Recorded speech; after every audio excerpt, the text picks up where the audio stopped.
तो एपिसोड 2 शुरू होता है उन दोनों बच्चों से जो कि कावने से बोलते हैं कि तुम कौन हो। तब कावने अपना नाम बताता है और इनुगामी उन दोनों का नाम बताता है, आकिरा और शिकी। और इनुगामी बोलता है अब से कावने हमारे साथ काम करेगा और यहीं रहेगा। और इनुगामी बोलता है कावने एक इमॉर्टल डीमन हानियो है। आकिरा बोलता है फिर तो कावने एकदम शिकी की तरह है। तभी शिकी की नजर कावने के कपड़ों पर जाती है और वो बोलता है तुमने मेरे कपड़े मेरी परमिशन के बिना क्यों पहने। और कावने बोलता है ठीक है मैं उतार देता हूँ। तब शिकी उसको मना करता है और बोलता है मैं उन कपड़ों को दोबारा नहीं पहनता जिनको किसी ने पहना हो। और इनुगामी बोलता है शिकी अब से कावने तुम्हारे साथ सोएगा। शिकी बोलता है नहीं ये एक आउटसाइडर है और इसको सोफे पर सोना चाहिए। और शिकी वहाँ से चला जाता है और आकिरा शिकी के बिहेवियर के लिए सॉरी बोलता है। पर कावने बोलता है तुम बहुत क्यूट लड़की हो आकिरा। और आकिरा बोलता है मैं एक लड़का हूँ बुद्धू। और वो वहाँ से रोते हुए चला जाता है और वो अपनी पिक क्लिक करके इंस्टा पर अपलोड करता है। फिर रात में शिकी एक ट्रैप लगा देता है कावने के लिए और कावने का पैर उसमें फंस जाता है। और शिकी वहाँ आकर उससे पूछता है तुम यहाँ कैसे आए।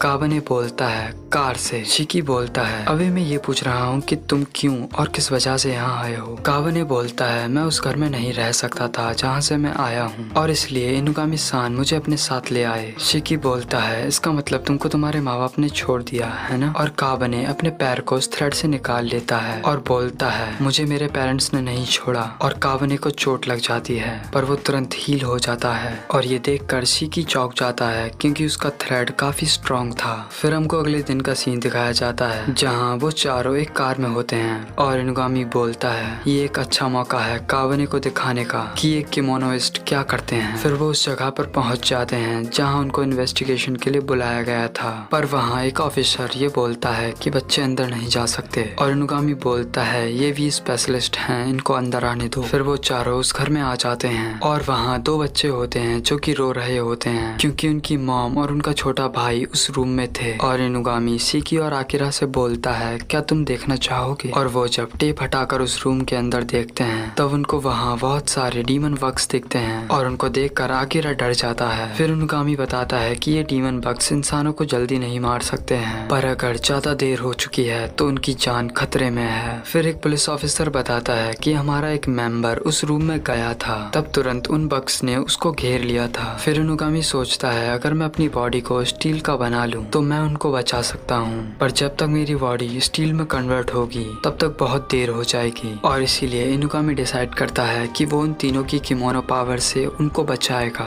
और वो बच्चे और तेज रोने लगते हैं और बोलते हैं हमारी मॉम को बचा लो। फिर इनुगामी सबको बाहर जाने के लिए बोलता है और बस वो चारों ही वहाँ होते हैं। फिर सबसे पहले शिकी अपने सिल्क से एक जाल बनाता है। उसका प्लान ये था कि वो सारे बग्स उसके जाल में चिपक जाएंगे और वो सब लोगों को बचा लेंगे। पर वो बग्स उसके जाल पर चिपक तो जाते हैं पर वो उसको भी खाने लगते हैं और वो शिकी के पास आ जाते हैं पर इनुगामी गेट बंद कर देता है। फिर इनुगामी बोलता है लगता है मुझे ही जाना चाहिए शायद मैं बच जाऊं। तभी कावने बोलता है क्या मैं कोशिश कर सकता हूँ। पर शिकी और आकिरा उसको जाने से मना करते हैं पर इनुगामी बोलता है एक कोशिश करके देखते हैं। और इनुगामी कावने से बोलता है तुमको उन बग्स के बीच में कोई चीज मिलेगी तुमको उस चीज को वहाँ से अलग करना होगा। और वो कावने को अंदर भेज देता है। और इनुगामी शिकी और आकिरा को बताता है कि कावने एक इमॉर्टल ब्लडलेस डीमन है और उसको पेन फील नहीं होता। फिर हमको कावने दिखाया जाता है जिस पर वो बग्स चिपक जाती हैं पर वो उसका कुछ नहीं बिगाड़ पाती। और कावने उन बग्स के सेंटर तक पहुंच जाता है और इनुगामी बोलता है उस चीज को उठाकर ऊपर करो। और कावने उसको उठाकर ऊपर कर देता है और वो सारे डीमन बग्स वहाँ से डिसअपेयर होने लगते हैं। फिर इनुगामी रेस्क्यू टीम को अंदर बुला लेता है और कावने उस फैमिली को देखता है और सोचता है कि काश मेरे मॉम डैड भी मेरे पास होते। फिर वो वहाँ से बाहर आ जाते हैं और आकिरा पूछता है कि आखिर वो डीमन बग्स वहाँ क्यों आ गए थे। तभी इनुगामी बताता है कि डीमन बग्स डर या गिल्ट को फील कर सकते हैं और ये शू जरूर चुराए गए होंगे। तभी वहाँ वो लड़का आता है और उनको थैंक यू बोलता है। तभी इनुगामी उस लड़के से बोलता है तुम हमेशा सेफ रहोगे बस तुमको ये शू वापस करने होंगे। फिर वो लड़का बताता है कि उसकी मॉम उन तीनों भाई बहनों का ध्यान रखती हैं और उन्होंने कभी अपने लिए कुछ नहीं किया और मॉम ने अपने शूज को कभी नहीं बदला।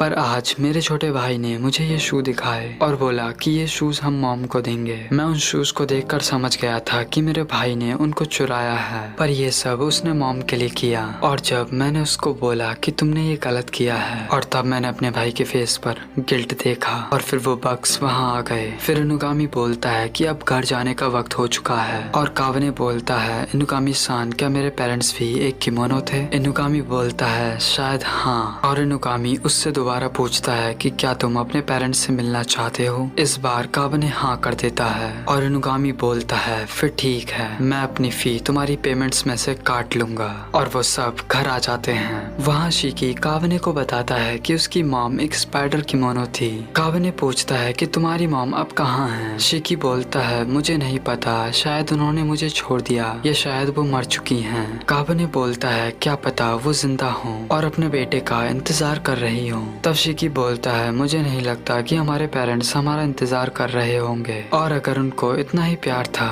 तो हमको छोड़ा ही क्यों? कावने बोलता है मुझे पूरा भरोसा है कि हम अपने पेरेंट्स से जरूर मिलेंगे। फिर सोने का वक्त हो जाता है। कावने वहीं सोफे पर सोने लगता है। तब शिकी बोलता है तुम्हारी जगह रूम में है, और फिर वो कावने को अंदर ले जाता है। पर अब कावने को नींद नहीं आ रही थी, क्योंकि वो कभी भी इतने सॉफ्ट बिस्तर पर नहीं सोया था। उसको जमीन पर सोने की आदत थी। और फिर हमको इनुगामी दिखाया जाता है जो कि एक लेडी को कॉल करता है, और जब वो उसको बताता है कि उसको एक खानियो लड़का मिला है। और सबसे इंटरेस्टिंग बात तो ये है कि उस लड़के के पास एक लाइफ स्टोन है। और ये सुनकर वो लेडी चौंक जाती है और बोलती है क्या वो लड़का हमारे लिए खतरा है? इनुगामी बोलता है शायद, और ये एपिसोड यहीं खत्म हो जाता है।